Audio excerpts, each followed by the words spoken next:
My name is David Daniel Ball, and these are the headlines for Wednesday, the 28th of January, 2009. Rudd not on Obama's must-call list. Dad shot dead in road rage horror. Officer filmed video of drunk Aborigine. Woman gives birth to 8 babies. Jellyfish appears to be immortal. Would you eat this? Virgin boss gets a serve over flight food. Third arrest over Sydney gangland murders. Racism difficult to stamp out. Rees. Mr. Rees, if the issue's too difficult for you, stand aside for people who can do better.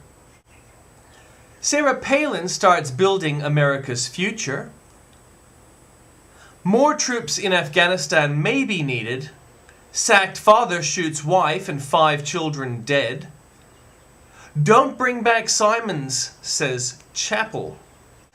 In comments, billion-dollar stimulus package not the answer. The government has plenty of ways to help the economy before it needs to start wildly spending taxpayers' money, argues Alan Jones. From Andrew Bolt, Gore on ice. They have to thaw Gore to let him speak. From the Drudge Report, Al Gore is scheduled before the Senate Foreign Relations Committee on Wednesday morning to once again testify on the urgent need to combat global warming. But Mother Nature seems ready to freeze the proceedings.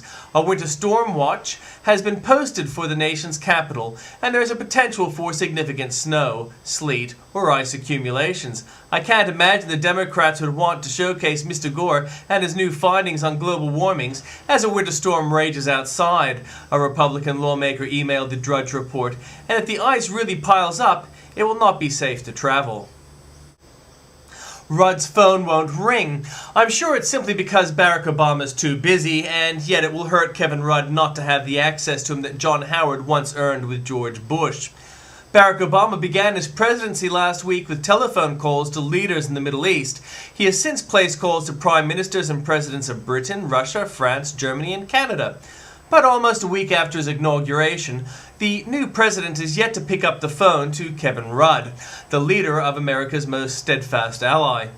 The talks came amidst the fallout from the Australian publication of an account of a telephone conversation between Mr. Rudd and then President George W. Bush.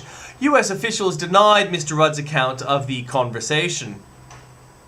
Rudd's problem, of course, is that Obama will not need Rudd as Bush needed Howard. For a start, he's a multilateralist, and in that game we're small beer.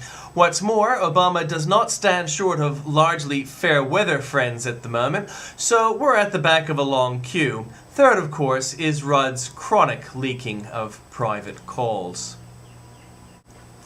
Green faith means puce faces, make your children sweat for the planet. The South Australian government is urging people not to use their air conditioners as the state swelter in 3 days of 40°C plus temperatures. Obama may be imprisoned by Guantanamo.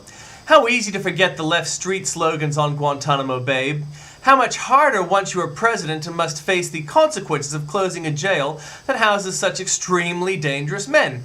Many beyond the ability of a domestic court to wisely try. President Obama's plan to close Guantanamo Bay within a year appears to be unraveling with the emergence of former inmates on terrorist websites, fierce opposition in the US, and a lukewarm response to taking detainees from the European Union. Model spending on greenhouse scare. Wow, isn't global warming alarmism a wonderfully stocked gravy train? Barack Obama's new $850 billion stimulus bill has been loaded up with yet more incentives to scientists to get on board. For an additional amount for procurement, acquisition, and construction, $600 million for accelerating satellite development and acquisition, acquiring climate sensors and climate modeling capacity, and establishing climate data records. Provided further that no less than $140 million shall be available for climate data modeling. Obama's praised for Bush's words. Peoples whose business's words love Barack Obama worship him actually just for speaking well. Professor Michael Eric Dyson even cried in the Sydney Morning Herald that words crackle and sentences simmer or sing in his mouth. Not like that bore George Bush. In fact, as Professor Simon Jackman of Sydney United States Studies Center, Obama's dazzling capacity for rhetoric has been and will continue to be one of the cornerstones of his power. Academics, journalists, and other word people say that this is praise for the new U.S. president. Words are their currency, you see, and Obama flatters them by using their coin. But so enchanted are they that they miss one thing. They've heard these words before, from Bush. Rudsters wanted. Naturally, a Sinophile, PM wants his own Rudd Guard. PM Kevin Rudd wants to recruit an army of young volunteers to help the elderly, feed the homeless, and clean up the environment. The government's briefers are claiming this is a big idea that came out of their 2020 summit last year, making it the first the government has bothered to take on in a year since that farce. The plan is believed to be one of about 6 big ideas from the 2020 summit to get the green light. But Rita Scooter says that the idea was first raised in Parliament in 2002 by the Liberals. And guess what the then Labour opposition thought of it then?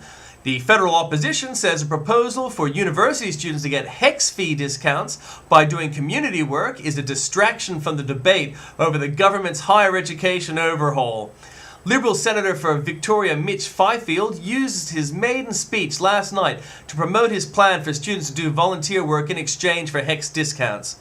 Labour's education spokeswoman, Jenny Macklin, says the scheme is designed as a distraction from the government's higher education reforms. Let's get real. Going out and doing a bit of community work is not going to turn around the latest 25% fee hike, she said. But some questions. How can this be called community work by volunteers when in fact it is paid labor with these volunteers receiving HECS discounts? Are they really giving back to the community when in fact this plan allows them to escape paying for their own higher education? Will this paid volunteering actually weaken the willingness of real volunteers, already too scarce, to give their time for nothing? And should the government's volunteer corps really aim to do services that real volunteer community groups are doing already? Check the suggestions given in the news story above. You'll find there are already volunteer bodies doing firefighting, Meals on Wheels, tree planting, and nursing home visits. Is it healthy for a government to draft youth into its own corps to work to its own agenda, or what is worthy? Can we actually trust the government to run any volunteer corps? Israel will be blamed, which is why Hamas kills. If Hamas is really the peace-loving victim of Israel's disproportionate violence, as the left loudly claims, why does it want to keep fighting? Israel carried out an airstrike on Gaza Strip overnight after Palestinian militants killed a soldier in a bomb attack, as the fragile ceasefire between the two sides stood on the brink of collapse. It strikes me that Hamas benefits from the same Pavlovian response of the left that so many Islamist terrorists, especially in Iraq, have found so useful.